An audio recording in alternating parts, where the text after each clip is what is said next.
Hello, everybody. Welcome back here to the Wine with Jimmy channel. Delighted that you are stopping by on this wine educational channel. Welcome to a series here that discovers the wonderful, the complex, the intriguing, the different, the weird, everything about the wines of Georgia. This is a multi-part series spanning 17 videos, all available as free content, and it's available here on YouTube. I will take you through all you need to know about this superb country, and in this video we are going to be looking at the topography, the terrain, the mountains, the rivers, the landscape. If you have any comments or questions or concerns, you can get in touch by commenting on the video below. I'll especially love to hear about your experiences within the Georgian wine scene, potentially in the country you come from, or if you have visited Georgia, places like Imereti or Tbilisi, the Black Sea, or the Caucasus mountain range. I'd love to hear about your experiences. Make sure you do click like and subscribe as well whilst you are down there. You can also get in touch via the social media that you see at the bottom of every slide. Okay, so let's start discussing topography. Previously, we looked at the history of Georgia wine, and we're now, we moved on to climate and weather. We're going into the topography now. So let's give you a few bits of information. Here is a nice colorful map of Georgia. We've discussed this previously when we looked at the location, which has the Black Sea as its western border. The northern border is Russia.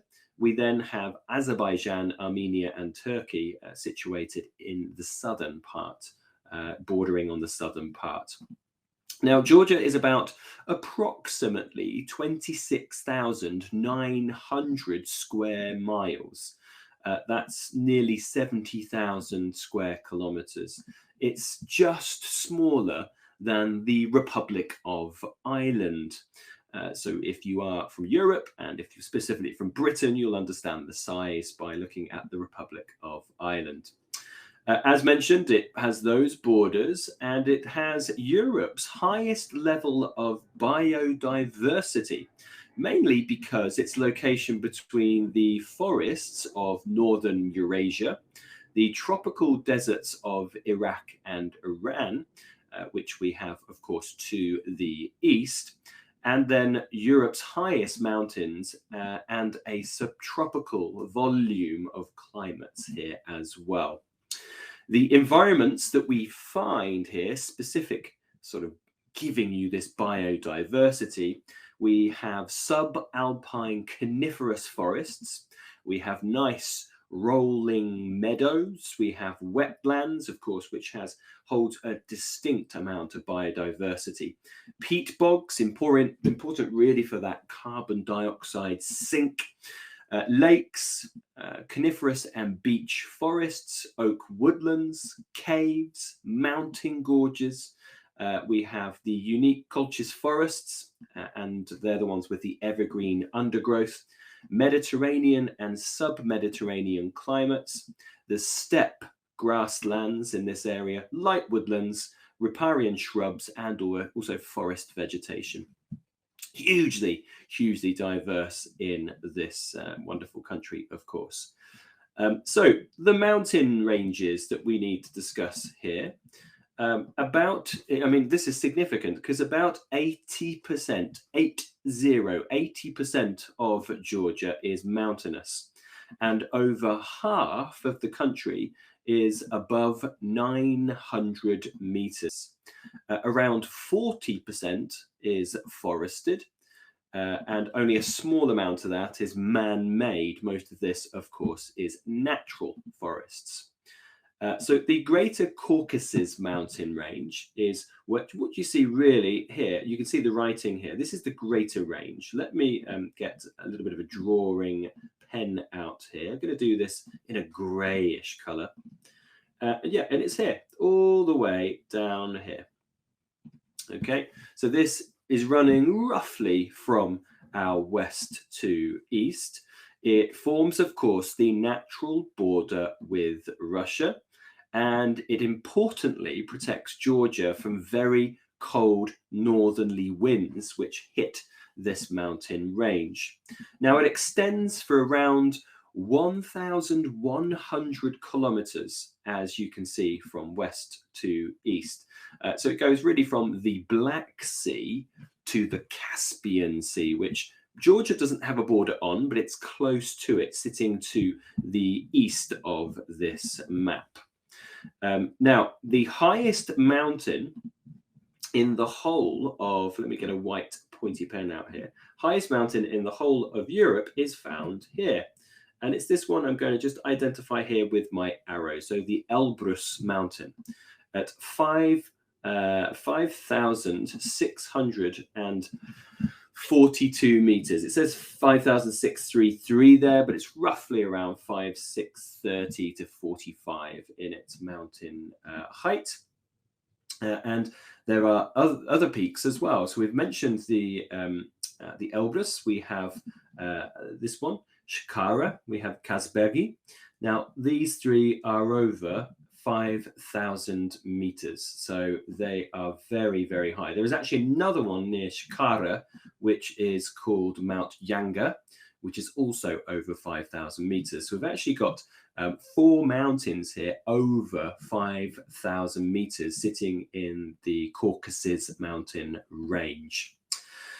Then we have, running to a lesser extent, but parallel to the Greater Caucasus, we have the Lesser Caucasus, which is the southern section here, which runs again from close to the Black Sea towards kind of Tbilisi and that southern section. So these are smaller, but they're not tiny. They still can extend up to around 3,000 meters. Now, on the west, of course, the country opens up to a real Mediterranean influence of the Black Sea. And that brings, as we know from the climate and weather video previously, a lot of warm and moist air, so humidity, which can lead to problems, of course, around with fungal diseases. Most of the east of the country, so as we come over here, sits on a nice plateau, and we have a central mountain range, which is called the Liki range, sometimes called the Surami range, and that runs between the Caucasus ranges, dividing the country climatically and stopping warm, moist air from the Black Sea reaching the eastern regions, such as Kakheti. So let me draw in where we find this. I'm going to do this in black this time. And here we go, drawing pen. So it runs through this section. Okay, and it gives you an idea of a dividing line. So everything to the west is going to be, of course, influenced by the Black Sea, where there is minimal influence towards the eastern section, which is more continental, of course. We have quite a few other things to talk about here as well. One thing really is to remember, yes, it may be a small country. We mentioned it's very similar in size to the Republic of Ireland, but there is quite a complexity of climatic and weather systems due a lot to this topography. It's a significant point. The green areas on the map, such as the Kolkida lowland, which sits on towards the Black Sea. This is our green lowland areas, and this is where we find the ancient Kolchis. And we also have the East Valley around the Alazani River, which we'll discuss a little bit later. That's in Kakheti, and where most of the PDOs are actually located. So they're your two sort of greenland areas, plains sort of areas. Okay, so just a look at the mountains to give you an idea. This is the Mount Kazbegi, sometimes spelt with or without that I, just over 5,000 meters. And the reason why we're a bit sort of approximate about the height is that there are different accounts of actually how high it is, but it certainly is over 5,000. And you can see that it's a great mass of rock, which is really protecting, of course, what sits below it, which is Georgia, from cold northerly winds. And of course, there is opportunity here for altitude, certainly going into the foothills of the Caucasus mountain range. Okay, let's have a look at rivers now. And there are some significant rivers to be found in Georgia.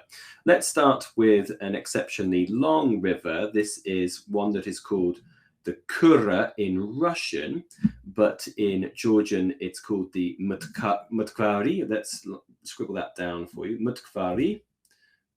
Let's just pop this here. Sorry, let me get my text up. We'll put this in black and we're going to put it here. Here you are. And I'm just going to draw its course for you so you can see where it comes from. Now we need a blue. There we go. So it starts its life off in Turkey, runs its way here. So it actually comes through Georgia near a place called Vartsia, and it then starts to flow east this way through the capital city of Tbilisi. As you can see, we've just arrived there. And then finally down here through Azerbaijan towards the Caspian Sea, and it enters down towards the Caspian Sea. So this actually runs for 1,364 kilometers, with 435 kilometers of that, this section here, being in Georgia. Okay. So that's important. We also have another river which is called the Iori River, which flows in a similar path to the one we just mentioned, the Kura. And we have an important one because, in fact, it's the one that runs down this way. So similar sort of course this way. Here you go. And some PDOs are found on this. So you'll find the Kashmir and the Manavi PDOs in Kakheti being found on this river. So let me just scribble that one in as well, so you have the text for that. So that's the Iori River. Here you go. Let me scribble it just here. There you are. What else do we have? So in the west, we have the Rioni River, and that's actually been identified here. This one actually begins its life off in the Greater Caucasus. And here you go. Let me get the drawing pen out. Up here, very close to Shkara. It's in Racha, where it begins its life off. And it starts to sort of head its way west. Here you go, as it goes to the Black Sea. And of course, with mountain ranges like the Lesser Caucasus, but majorly the Greater Caucasus, this one at the top, of course, there are glaciers and permafrosts. And what you're going to get with this, of course, is an ample supply of water which feeds these rivers. There is this one that we need to discuss here as well. We'll do this in a slightly different blue, but this is the one that comes here. So this is the light blue one you can see that I've got drawing down this way. And this is the Alazani River. There is the picture of the Alazani River. It's at around 351 kilometers long. It's a very long river. And it's the centerpiece, the center valley of many important PDOs within Kakheti. So many are found on both the left and right banks of this river in Kakheti. So the Alazani River, mightily important, of course, as a river goes. Now, it's not the longest, it's not the most significant in terms of river size and so on, but it is where we find a lot of our concentration of PDOs around that river. And then finally, the seas, which we have discussed previously, to the west of Georgia. Georgia is bordered by the Black Sea, which of course brings warm, humid, moist air into those western regions. Kakheti and Kartli, two regions which sit to the east of the Liki mountain range. This is protected, of course, from this sea. There is the Caspian Sea, which sits from Azerbaijan to the east of Azerbaijan. So there are a little bit of climatic facts here, effects, but not as much as what the Black Sea offers in comparison. In a picture here of the Black Sea coastline. This coastline, as we know, has high precipitation. And that's despite the fact there are some quite popular beach resorts along here. It's a humid subtropical climate in the Black Sea region. Well, that's the topography discussed. Enough for your knowledge about the wine country of Georgia. I do hope that you've enjoyed this video. Please join me for part 4 as we get deep and dirty down into the soils, into the geology of Georgia. A wonderful video to get stuck into.